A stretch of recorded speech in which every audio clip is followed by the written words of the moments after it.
So hey you guys, it's your girl Glamazante and I'm back with another video. In today's video, I'm actually really excited because it's a video about vlogging and the content creator tools that I end up using in my kit. You guys know I've been a vlogger for about 10 plus years at this point.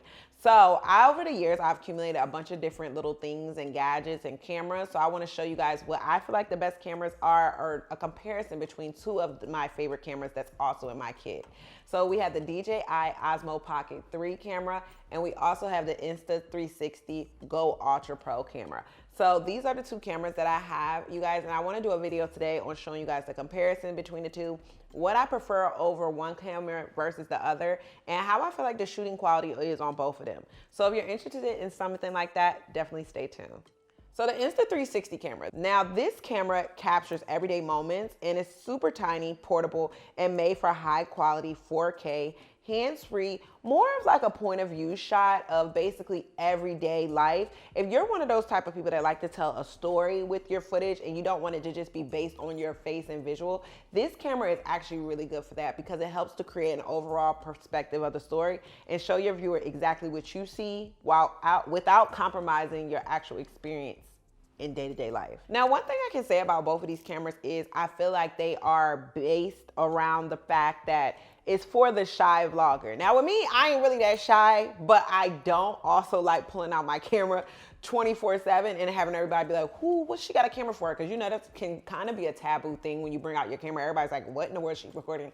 Meanwhile, I'm not recording none of y'all. I'm just trying to get the content for my viewers, okay? Those are both great for like the shy vlogger, or if you want to be more discreet with your filming, but you still want to get the shot and it's still a good quality shot, but it's not so out there. Now, for the Insta360 camera, it is about 53 grams. So this camera is super small. As you guys can tell, it's very, very compact and little. It also has a magnet on it, which makes it great for it to be able to stick anywhere. So if you're at the gym trying to film, or if you're just out day-to-day life doing shopping and trying to film, this is great to just kind of, without having a huge tripod and putting a little setup together, you can just basically stick it onto something and continue to keep filming with your day. It is waterproof up to 30 feet. And it's shockproof, meaning that it is a little bit more durable than most of the cameras I've had over the time. It does shoot in 4K 60 frames per second, meaning that you can really, really get in detail, really good quality shots.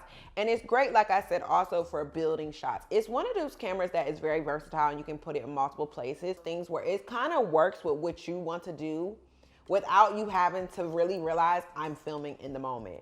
And the great thing I also love about it is it's already super, super small, but it goes even smaller with it having a release button right there. Even smaller now. Like, I mean, honestly, this is probably the smallest vlogging camera that I've ever used, and it still works with the screen on this side. So I thought that was like an amazing gadget. Could you imagine this just being stuck somewhere and you just keep moving on? Nobody's seeing the camera, nobody's looking at the camera. Like literally you're just filming and doing your own thing and boom. Now the price of the Insta360 GO Ultra kit is about $499. So that is a significantly cheaper price than the comparable cameras that's on the market right now. Now the DJI Osmo Pocket 3 camera is a compact 4K handheld gimbal camera, and it focuses on providing high quality footage for vloggers and content creators. And it also gives like that smooth, seamless vibe because it has that gimbal inside of it. And most of the time before we know, the gimbal was something that was super, super big, heavy duty equipment. So having it this compact and small for a vlogger is like honestly mind blowing to the content creator.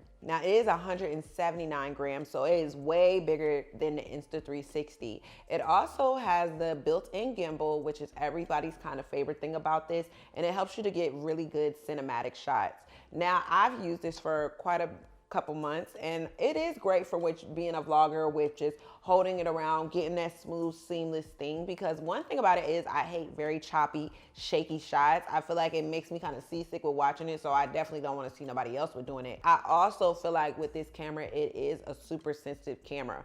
This is like maybe my third DJI. I'm not even gonna lie. Like this is like my third DJI. This one had broke, so then I had to buy another one, and then I had to get this one replaced, and then so I have like two. I believe I even have one more downstairs. Not one of those cameras where you can just throw it around and you can just do whatever. Like, you know, you have to be super sensitive with this camera. When you're done using it, you need to put it back into its case, and that way it can ensure its safety and protection to make sure it doesn't have any issues, because this gimbal is so sensitive. Like, yes, it creates great cinematic stabilized shots, but the gimbal has to be leveled. It also has to have no discrepancies or issues, otherwise it won't perform properly. So I just want you to keep in mind with this camera, you have to make sure you're on top of your P's and Q's. Now, the price of the DJI is actually $799. It used to be a lot cheaper, but due to the popularity of it and high demand, it has skyrocketed from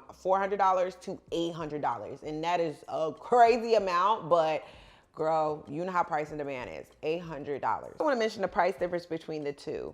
Now with the Insta360 GO Ultra, it is about $399, and with the kit, it includes multiple different things. Versus the DJI Osmo Pocket 3 is about $800, and that's nothing included except for just the camera. Now, one of my favorite things about the Insta360 camera is the standalone camera versus the action pod. Now the action pod is actually what it sits in, but this is the standalone camera. And as I said, this is like one of my favorite features of the camera. Like, y'all, I literally can turn it on and be spectating. I even could use this as a little spy camera, honestly, if I wanted to, where someone else has this camera and then I'm over there checking the scenes out. See how I'm using the little tiny body camera over the action pod, and I'm able to just do whatever. Being a vlogger for so many years, it is very easy for me to kind of be in the moment of making sure I get the perfect shot versus enjoying the moment that's actually happening around me. And with using the Insta360, I'm able to actually stay in the moment, but still get the shot and be happy at the end of the day. Comes with this lanyard in the kit also. This is like a really cool thing. I've never seen that with a camera. You can actually put it around your neck, and then you can stick your camera right to it and get the shot. You can walk around, you can jump, you can do whatever you need to, just doing day-to-day basis things. And this is what the shot actually looks like. It has a more wider shot, but I also like how you're able to capture the essence of what's actually happening in the shot versus it just being facially on you. I know with being a vlogger, it can be easy to just have the camera in your face talking, because that is what it is about 75 to 80% of the time. But you want to make sure you also are capturing builder shots that help you to create the mood, create the scene, create the vibe, and also give your viewer a better experience. Being on a lanyard, I know it can kind of warp your idea of how stable can it be, and that's why I love the fact that with the lanyard you're actually able to put it inside of your shirt and stick the camera on top, and that can also help it to not move around as much, but also keep that standardness right there where you need it to be and a little bit more stable. Magnetic clip. Now this is great for if you want to do a point of view shot from, like, let's say I had a hat on and I wanted to do a point of view down shot, or if I wanted to do an up shot, or if I just wanted to clip it onto something. Now, one thing about the DJI, I will say, is if you want to get the perfect shot, this is more so for you to hold the camera. Like, you can sit the camera down and actually put face tracker on, but a lot of times the face tracker can get lost in tracking your face if you turn too much and it can't actually track your face anymore. So it will be one of those cameras where you're more so holding it. I think it's great if you're trying to get like a perfect shot of something more like direct and you're trying to emphasize on this particular thing that you want to get. So it's not like an overall view, you're more so focused on something. I think it's great for that, and also being super cinematic. But with holding this camera out in public, it does look like you're actually holding something. It is interesting to look at, so people will notice that you are holding a camera. I think the gimbal is a great look, especially when you want to give like a movie type of vibe and it's moving through and very cinematic, very seamless, very flowy, not choppy shots. But I will say one of the things about it is that this camera, you do have to be in the moment. Like, while you're using this, you do have to focus on what you're filming, how you're filming it, and getting the perfect shot, because this camera is made for that. Now, it does not come as wide as the Insta360 camera, but you can purchase adapters that can range from like $30 to $40, depending on where you get them from, to give on and give you that widescreen look. I've used a few of those before, but honestly, I'm not gonna lie, I've lost them too because they kind of pop off. Overall though, I do think you're able to still get some great shots. It just depends on what kind of shots you're getting. Now, it doesn't have a lot of settings that you can fool with on the back end far as directing the color. I do a slight color retouch to it, and that makes it turn out perfect, but I don't have all the different features and settings inside of this camera. It does have a bunch of different video modes if you want to change the visual modes, as far as that's being ultra wide